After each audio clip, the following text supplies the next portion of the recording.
Bago tayo mag-umpisa, baka pwede niyong i-like ang video na to. Malaking bagay ang like sa aming mga content creators. Maraming salamat po.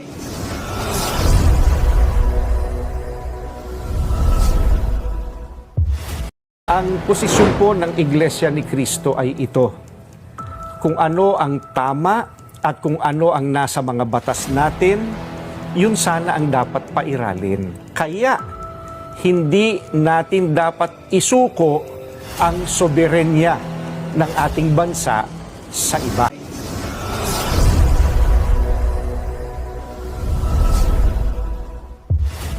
Kapag ang batas ay binaliwala, ay nagbubunga ito ng kaguluhan, hidwaan at kawalang hustisya. Alam niyo po iyan. Sino mang Pilipino o mamamayan ng ating bansa na may ginawang paglabag sa ating mga batas, dito dapat litisin sa ating bansa. Bakit po? Sapagkat gumagana naman ang sistema ng ating hustisya. Hindi po natin sinasabing wag litisin ang dating Pangulo sa mga iniaakusa laban sa kanya. Ang saganang amin po, nagtitiwala ang Iglesia ni Cristo sa integridad at kakayahan ng hudikatura para pagpasyahan ng ganitong bagay at usapin. Ang mga hukom natin ay may kakayahan po na gampanan ang kanilang tungkulin, na ipataw ang tamang hustisya at pairali ng katarungan sa lahat ng sandali. Kaya, hindi natin dapat isuko ang soberenya ng ating bansa. Gusto nating malaman kung may nalabag ba na proseso ang pamahalaan, nabigyan ba po ng due process ang Pangulo, dahil kung seryoso tayo sa pagbibigay ng hustisya, unang konsiderasyon dapat ang karapatang pantao at ang pagsunod sa due process. Sa totoo lamang po, hindi na po tatakbo si Tatay Digong sa inyo. Di na niya kayang tumakas at alam niyo po yun. Di na niya kaya kayong takbuhan dahil hirap na nga siya maglakad, nagsusungkod na nga lang po siya. Imbis na umunlad, bigla tayong umurong. OFWs, pinapauwi natin. Noon, ginagawa natin ang paraan. In fact, si dating Pangulong Duterte, sumusulat yan sa mga king o sa leader ng ibang bansa para makauwi. And even nagre-raise tayo ng blood money para makauwi lang yung mga kababayan natin. Pero bakit baliktad niya yan? Bakit isinuko po ang sarili nating lahi? Hindi ko lubusang matanggap na siya ay nililiti sa ibang bansa gayong siya ay isang Pilipino. Samantalang mayroon naman tayong maayos na judicial system sa ating bansa na nirerespeto. Kasarinlan yan bilang isang bansa. May sarili tayong batas, may sarili tayong proseso, may sarili tayong korte at may kakayahan tayong panagutin ang sinumang nagkakasala sa ating bayan. Madam Chair, this is now a matter of principle, justice, and humanity. Hindi ba't may sarili tayong sistema ng hustisya? Kapag may Pilipinong nagkasala, dapat tayo po ang husga. We must protect our citizens and we must stand as one. Dagdag pa dito, Madam Chair, mula noon hanggang ngayon, naninindigan naman po si Solicitor General Minardo Guevara na walang jurisdiction ng ICC sa ating bansa. Kung consistent po ang gobyerno sa posisyon na ito na hindi kilalanin ang jurisdiction ng International Criminal Court, bakit hinayaan po nitong ma-implement ng warrant of arrest ang Interpol mula sa isang korte na hindi naman natin kinikilala? Kung wala naman talagang jurisdiction at may warrant of arrest ang Interpol o ICC, sana binigyan muna ng pagkakataon ng gobyerno through the proper authority like judicial court na i-verify o suriin ang validity ng arrest sa warrant. Ang issue na ito ay hindi lamang para kay Pangulong Duterte. Ito ay mahalagang usapin sa soberanya ng Pilipinas ang nakataya dito. Alang-alang sa ating mga bayaning nagbuwis ng buhay upang makamit lang ang ating kalayaan. Alang-alang sa ating ngayon na patuloy na inaalagaan ang ating soberanya upang ang ating mga anak at mga anak ng ating mga anak ay mamumuhay ng isang bansa na malaya at nirespeto ng ibang bansa. Ang bawat Pilipino, mataas o mababa man ang katayuan sa buhay, dapat may gobyernong masasandalan na hindi siya pababayaan. Former president man o hindi, karapatan yan, lalo na po pagdating sa kanyang kalusugan, kaligtasan at buhay. Sa huli, bagamat andon si Tatay Digong, na buong tapang na hinaharap ang kasong isinampa sa kanya. Tulad ng kanyang paulit-ulit na ipinangako, napakasakit po sa dibdib na pagkatapos niya isakripisyo ang kanyang sarili para sa kinabukasan ng ating mga anak at ng bawat Pilipino, ni isang Pilipino ay hindi huhusga sa kanya. Imbis na ibigay sa Pilipino ang paghusga sa mga ginawa ni dating Pangulong Duterte na paglaban sa droga at kriminalidad, sadly, hindi po ganun ang nangyari. Sabi ko nga, para sa akin, Pilipino po ang dapat humusga sa totoong sitwasyon sa bansa. Kung mas nakakalakad na po ba ang ating mga anak noong panahon niya, hindi po nasasaktan, hindi nababastos. Kayo po ang humusga. Pilipino po ang dapat humusga. Minahal tayo ni Tatay Digong. Ginawa niya po ang lahat para sa bayan. Tanda na po siya. Ayaw na nga niyang tumakbong presidente. Pero ginawa niya po ito dahil yan po ang kanyang sinumpaang tungkulin para sa mga kababayan natin Pilipino. Ang posisyon po ng Iglesia ni Cristo ay ito. Kung ano ang tama at kung ano ang nasa mga batas natin, yun sana ang dapat pairalin. Kaya, hindi natin dapat isuko ang soberenya ng ating bansa sa iba.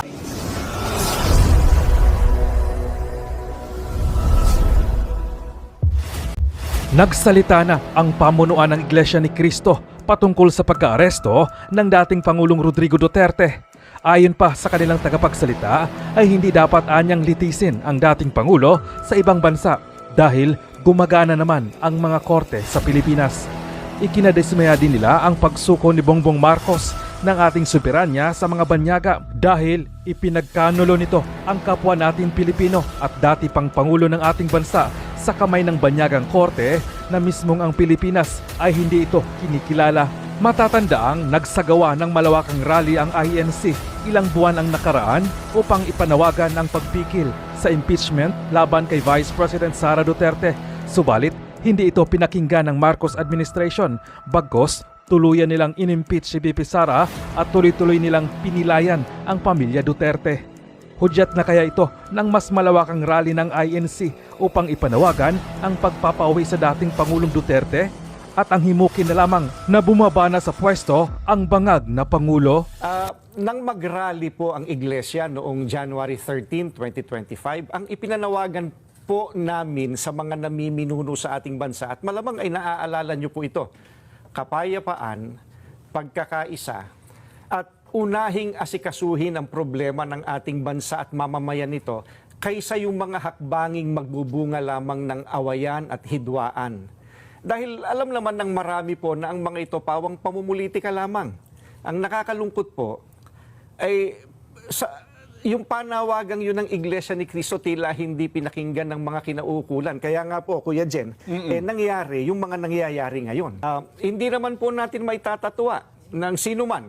Matindi ang pagkakabahabahagi ngayon ng mga nasa gobyerno hanggang sa ating mga mamamayan. Hindi lamang tayong mga Pilipino ang nakakaalam na hindi tayo nagkakaisa. Ang nakakalungkot, maging ang mga taga-ibang bansang nagmamasid sa kaganapan po rito ngayon sa Pilipinas, alam na alam nila, hindi nagkakaisa. Magulo. Tungkol po sa dating Pangulong Rodrigo Duterte. Ayan po, we come to the crux of the matter. Yes ano po, opo. Para po sa mga kababayan po natin, ang posisyon po ng Iglesia ni Cristo ay ito. Kung ano ang tama at kung ano ang nasa mga batas natin, yun sana ang dapat pairalin. Huwag po itong pilipitin para umayon sa nais ng sinuman. Hindi po sumasang-ayon ang Iglesia sa anumang hakbangin na hindi naaayon sa mga batas ng ating bansa. Sapagkat ang batas po ang salalayang nagpapanatili ng kaayusan sa ating bansa. Kapag ang batas ay binaliwala, ay nagbubunga ito ng kaguluhan, hidwaan at kawalang hustisya. Alam niyo po iyan. Sino mang Pilipino o mamamayan ng ating bansa na may ginawang paglabag sa ating mga batas, dito dapat litisin sa ating bansa. Bakit po? Sapagkat gumagana naman ang sistema ng ating hustisya.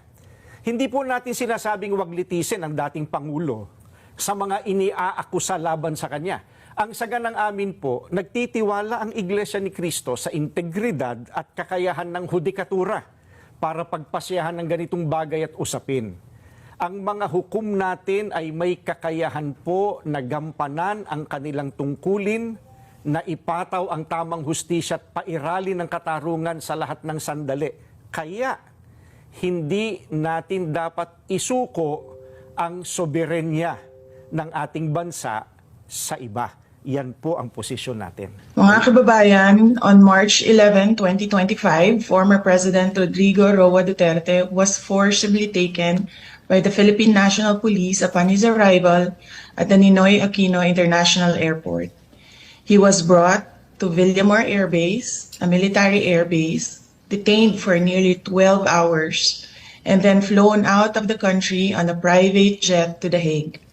All allegedly because of a warrant issued by the International Criminal Court. This was patently an illegal arrest. This constitutes extraordinary rendition.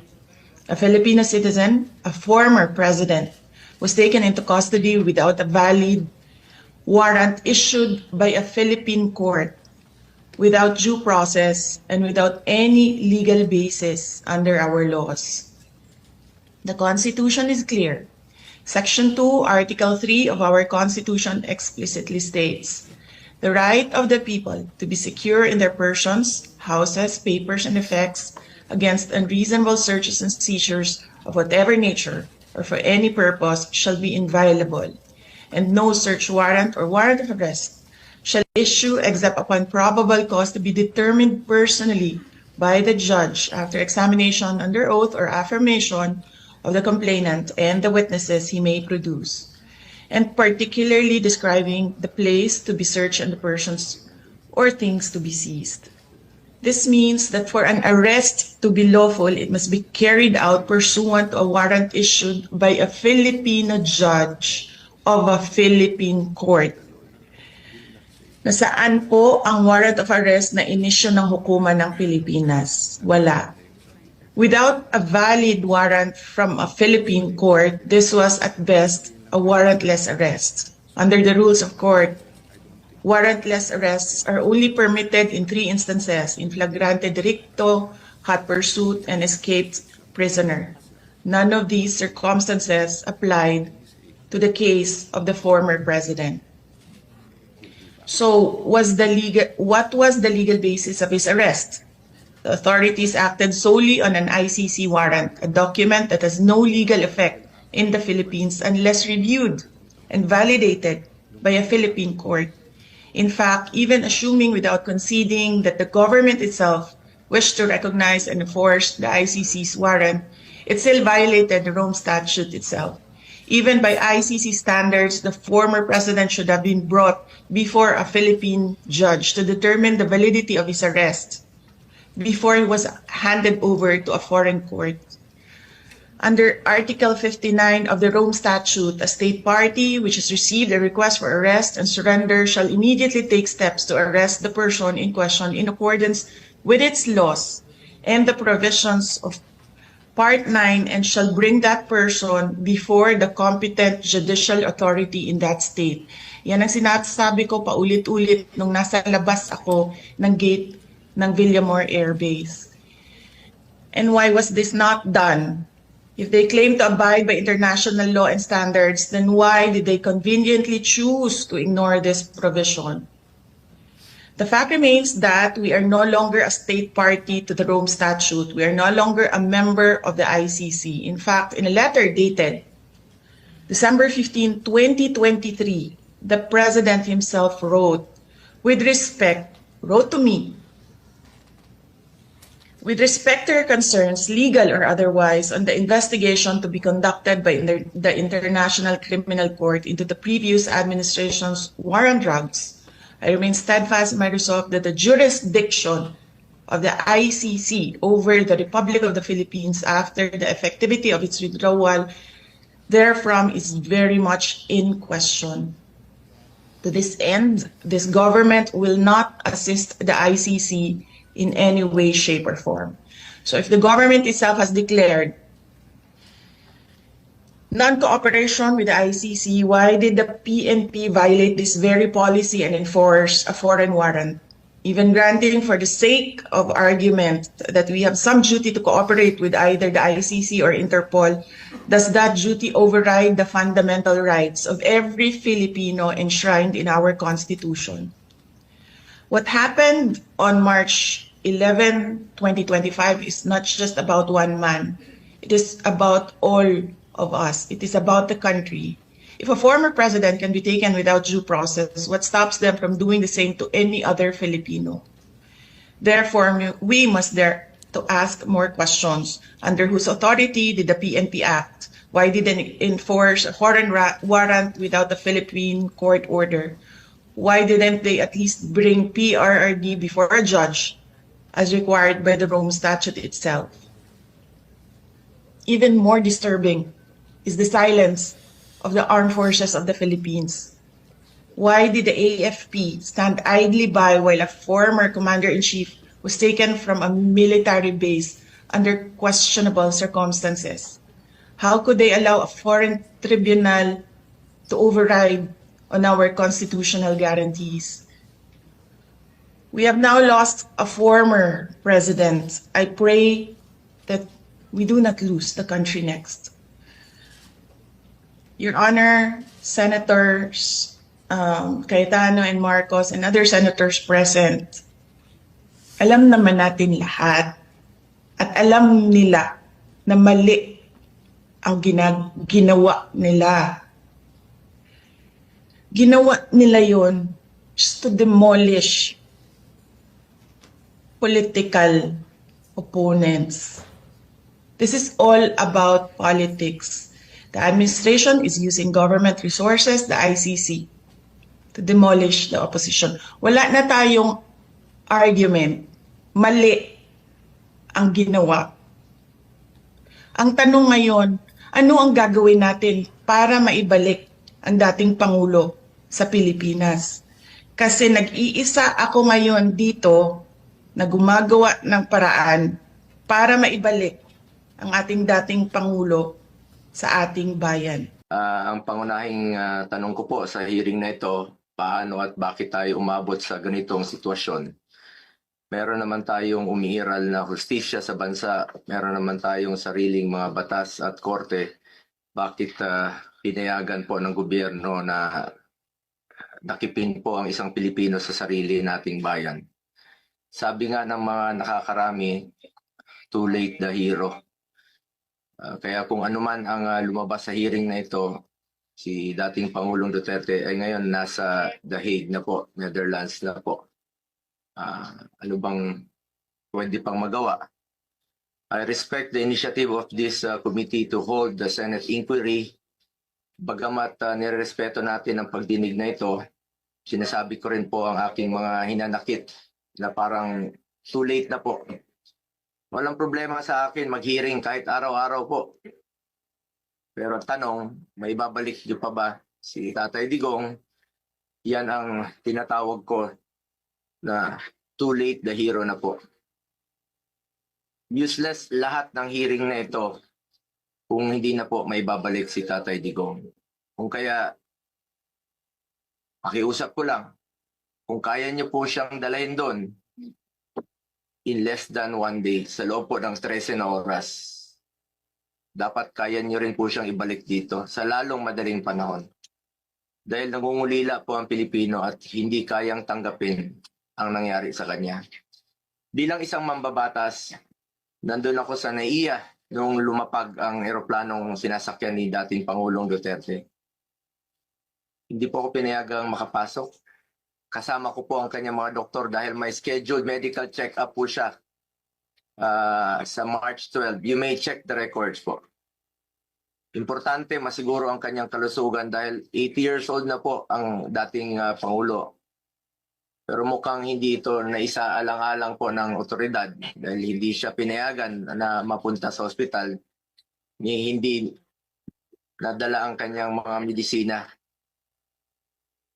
Alam niyo po, ako ang nagpapadala ng medisina niya sa bahay niya. Linggo-linggo po yan. Dahil yan po ang pinangako ko sa kanya noon. Bagamat hindi na po siya nakikialam sa akin sa politika. Pero sa kanyang medical ay yan ang pinangako ko sa kanya na hindi ko siya pababayaan habang buhay. 27 po ang kanyang gamot. Sana po'y maibigay rin ang kinakailangang gamot at medical attention sa kanya habang nasa ibang bansa. Dahil karapatan naman po ito ng bawat tao. Constitutional right po natin yan.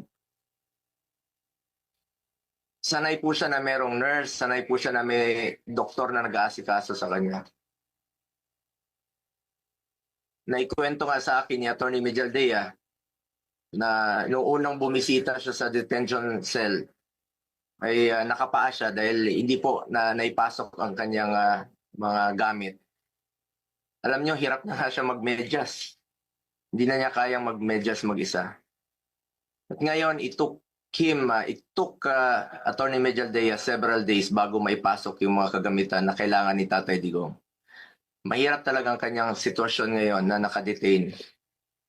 Sa unang pagharap ni dating Pangulong Duterte sa ICC, napansin natin iba po ang kanyang pananalita. Marahil ito ang estado ng kanyang kalusugan. Sa totoo lang po, several times na po naobserbahan ko yan noon. Yung kanyang pananalita, ganun yan. Pag hindi po naibibigay sa kanya yung saktong medisina na dapat niyang inumin. Marami na pong karamdaman si Tatay Digong. Sino ba namang 80 years old na walang gamot na iniinom at walang karamdaman? Yun po ang aking kinakatakot sa ngayon, ang kanyang kalusugan at ang kanyang kaligtasan. Kaya hindi ko po maintindihan bakit hindi pinayagan ng mga pulis ang doktor na makita siya. Okay na po ako, hindi niyo po ako pinapasok. Ilang beses po akong nakiusap. Pwede ba akong pumasok, sumunod? Pinababa nga ako sa sasakyan eh. Hindi po ako pinapasok doon sa Villamor Air Base. Pero nakiusap po ako na unahin na lang po yung doktor niya at yung ambulansya. Lahat naman may constitutional right to seek medical attention when needed. Lahat ng Pilipino, dating presidente man o normal na mamamayan, lahat ay may karapatan na masiguro ang kalusugan at kaligtasan. Nakakalungkot na isang bagay na ating ipinaglaban para sa Pilipino, hindi maibibigay po sa dating Pangulo na minamahal ng marami.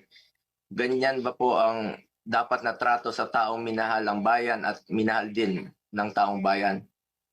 Madam Chair, mataas po ang aking respeto sa kapulisan. Lalo na po sa mga babae, mataas po ang aking respeto sa kanila. Noong nakaraang administrasyon, nanumbalik ang respeto ng ating mga kababayan sa kapulisan. Taas noo po ang ating kapulisan, ang ating mga sundalo. As its highest ang respeto sa PNP. Inuna namin ang pagtaas ng sahod ng uniform personnel dahil alam namin kung ano ang sakripisyo ninyo para sa bayan. Ako mismo bilang SAP noon, ako po nangulit noon na may sakatuparan po ito dahil minahal namin ang kapulisan.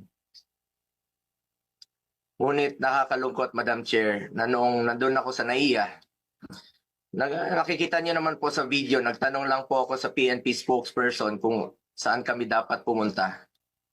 Dahil sabi ni Chief PNP Marbil sa 250 po. Nilapitan ko po ang inyong spokesperson at hindi po ako sinagot, tinakbuhan po ako. Sana naman bilang spokesperson, konting sagot lamang po. Konting respeto, sumusunod naman po kami sa batas. Hindi naman siguro dapat ipagkait sa atin ang respeto at higit sa lahat ang katotohanan. Sa totoo lamang po, ilang beses na po nagsinungaling si now Brigadier General Jean Pardo. Sana po, ma'am, bilang spokesperson, totoo lang po ang sabihin mo, alang-alang sa bayan. Your duty is to be loyal to our flag and to our country. Minahal namin kayo ni dating Pangulong Duterte. Sana, konting respeto lamang po. Kung nagawa niyo yan sa akin, magsinungaling, mas nagagawa niyo po yan sa ibang tao. Respeto lamang sana. Gaya ng pagrespeto at pagmamahal namin sa uniform personnel. Pangalawang beses na po ito na hindi ka sumagot ng totoo. Sa interview mo, sinabi mo nagpupunas lang ng pawis ang ilang pulis na nakuna ng video na umiiyak habang inaaresto si Pangulong Duterte. Mapigilan mo bang umiyak? Nasasaktan po yan. Doon lamang po tayo sa katotohanan at piliin nyo lang laging magsabi ng totoo alang-alang sa bayan. We must always entrust our loyalty to the Filipinos, to our flag, and to our country. Di naman po parating sinasabi ni dating Pangulong Duterte sa inyo. Just be loyal to our country and to our flag. Last, gusto nating malaman kung may nalabag ba na proseso ang pamahalaan, nabigyan ba po ng due process ang Pangulo, dahil kung seryoso tayo sa pagbibigay ng hustisya, unang konsiderasyon dapat ang karapatang pantao at ang pagsunod sa due process. Sa totoo lamang po, hindi na po tatakbo si Tatay Digong sa inyo. Di na niya kayang tumakas. At alam niyo po yun. Di na niya kaya kayong takbuhan. Dahil hirap na nga siya maglakad, nagsusungkod na nga lang po siya. Imbis na umunlad, bigla tayong umurong. OFWs, pinapauwi natin. Noon, ginagawa natin ang paraan. In fact, si dating Pangulong Duterte, sumusulat yan sa mga king o sa leader ng ibang bansa para makauwi. And even nagre-raise tayo ng blood money para makauwi lang yung mga kababayan natin. Pero bakit baliktad niya yan? Bakit isinuko po ang sarili nating lahi? Hindi ko lubusang matanggap na siya ay nililiti sa ibang bansa gayong siya ay isang Pilipino. Samantalang mayroon naman tayong maayos na judicial system sa ating bansa na nirerespeto. Kasarinlan yan bilang isang bansa. May sarili tayong batas, may sarili tayong proseso, may sarili tayong korte at may kakayahan tayong panagutin ang sinumang nagkakasala sa ating bayan. Madam Chair, this is now a matter of principle, justice, and humanity. Hindi ba't may sarili tayong sistema ng hustisya? Kapag may Pilipinong nagkasala, dapat tayo po ang husga. We must protect our citizens and we must stand as one.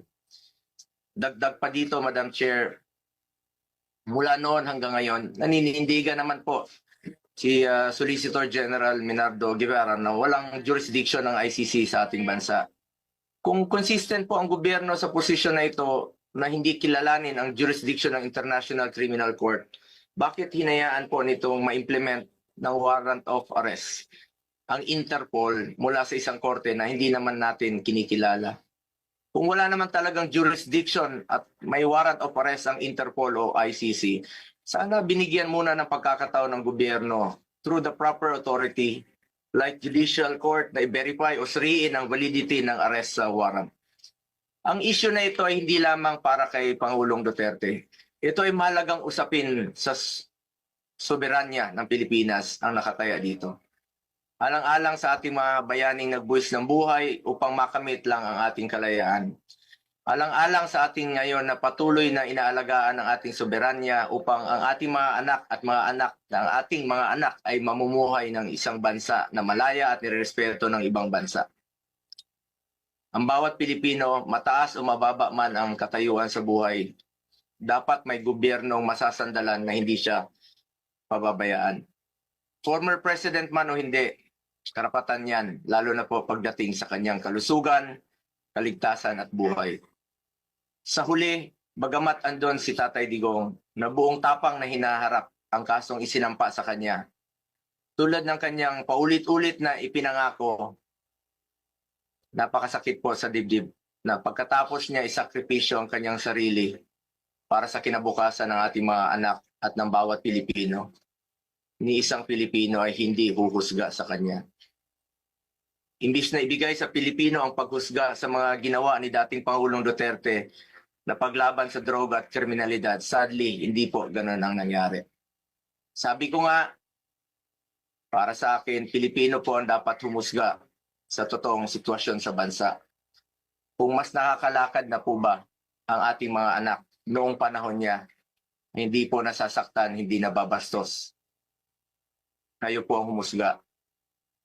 Pilipino po ang dapat humusga. Minahal tayo ni Tatay Digong.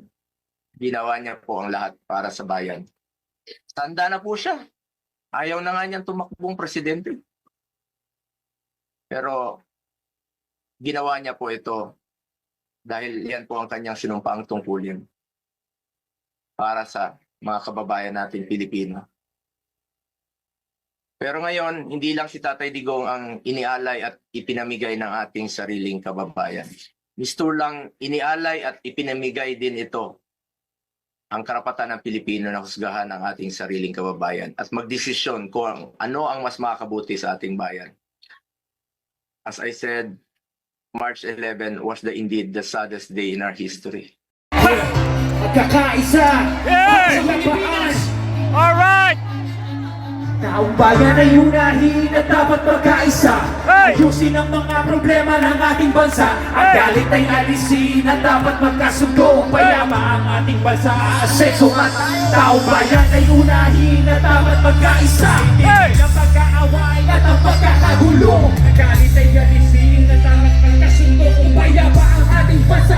Asenso at tayo. Ang kahirapan sa bansa ay lumulubha. Kailangan harapin ang marami nating problema. Maraming nagugutom sa Maynila at probinsya. Maraming trabahan na hindi sapat ang kinikita. Mabilang hindi sapat ang pagkain sa mesa. Kapag sila'y nagkasakit, wala rin pagpa-hospital. Sa buhay ng pinampas sa matindi kalamidad. At tumataas ang antas ng kriminalidad. Hindi mabuting panoorin na puro na lang kamihan. Kaliwat ka ng batikos, kabi-kabilang alihan. Ang dapat asikasuhin ay kailangan malunasan na yung mga problema nagpapahirap sa ating bayan. Ating na panahon, pagkakaisa ang solusyon. Magtulungan tayo, ito ang kailangan ngayon. Dapat nagkakaisa para payapa ang bansa. Pagkakaisa ang kailangan, hindi pamumulitika. Yan ay unahin na dapat magkaisa.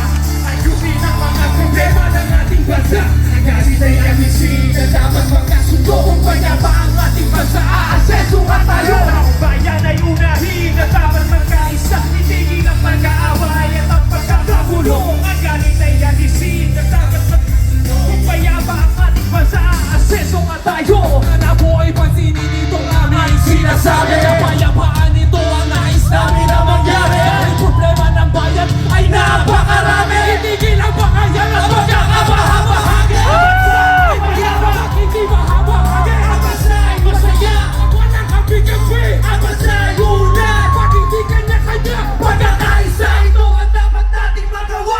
Una para harapin mga problema ng bansa. Sa pagbabakayan ng bayan ang nag-uusa. Nauubos lang ang oras ay hindi mahalaga. Ang bigyan ng panahon, kinabukasan ng bansa. Panahon na para harapin mga problema ng bansa. At magkaisang lahat mga inihalang bansa. Huwag nang ubusin ang oras sa hindi mahalaga. Ang bigyan ng panahon, kinabukasan ng bansa. Bayan ay unahin, dapat magkaisa. Ayusin ang mga problema ng ating bansa. Ang galit ay alisin na dapat magkaisa. Aasenso ka tayo bansa. Bayan ay unahin na dapat magkaisa. Itigil ang pag-aaway at ang pagkakagulo. Ang galit ay alisin, dapat magkasundo. Kung payapa ang ating bansa, aasenso ka tayo. At bigyan ng panahon, kinabukasan ng bansa. Taong bayan ay unahin at dapat magkaisa. Alright! Magkaisa!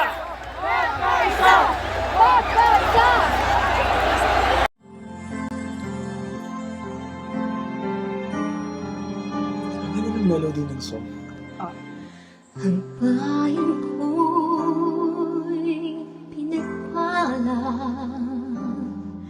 pagkat sa aming pinigay ang isang biyaya na mag-aahon sa hirap at dilim ng kahapon at sa bawat Pilipino'y magtatanggol sa bayan ko dati laganap pang-api at dusa sa aming mga mahihirap. Ngunit ikaw ay dumating, sagot sa aming mga dalangin. Muli kaming babangon, mabuhay ka, Tatay Digong.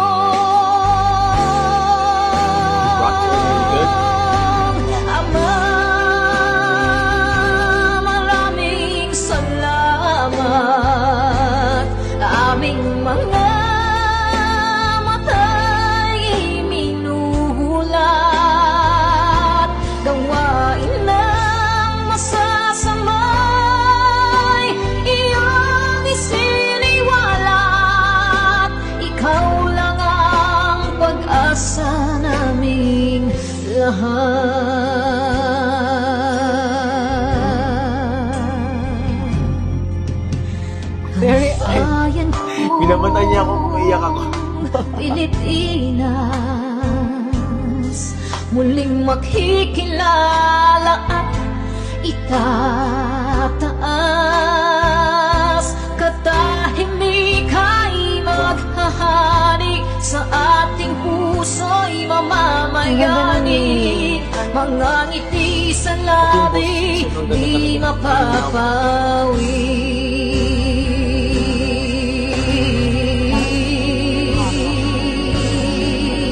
Nag-breathing daw. Mabuhay ka, Tatay Digong, maraming salamat.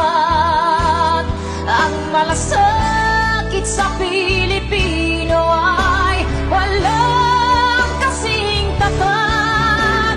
Ika'y paglalaban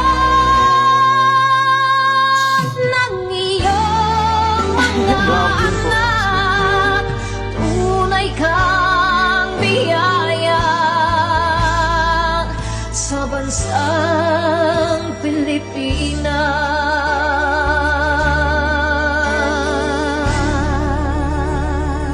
Haba. Gosh. Irene Oikaw. Nay, ito na yung bayad ko sa isa, ano? O, kunin mo yung isa. Isa muna, iyan, no? Tapos, isa pa, di ba? 4 dapat na sardinas, eh. O, yan. 3 na. Pang-4 na sardinas. O, okay na.